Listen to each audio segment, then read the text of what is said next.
So Arabuko-Sokoke forest is the only largest remaining of that bigger forest which used to exist. That's the map of it, and you can see the encroachment. These are areas which have been encroached by local community, which called Mukongani, then Mida village, and then that part.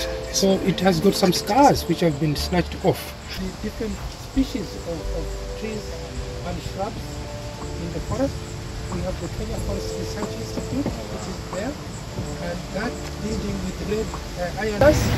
And I personally, I have trained them to be tree nursery people. They can have their own tree nurseries all along. That will help them to get trees for firewood, tree for building, tree for medicine, things like that.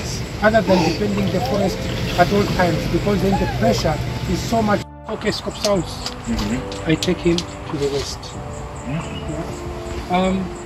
Then I think basically this is it. Common duiker, blue duiker, red duiker. Caracol, you said? Sunni and caracol. Yes. Spotted genets, mongoose, and golden cat. But golden cat has never been spotted yet. It's said to be there. Okay. But normally they are found in Central Africa. But there's records of them having been captured here. But I haven't seen it. Many people have. No hyena in here. Yeah.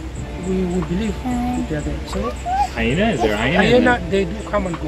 Even leopards, they come and go, and also lions come and go. Many years ago, probably there were some leopards, because in the woodland, the trees overhanging branches, super for leopards. Yes, but because of the skin trade, people killed them for money.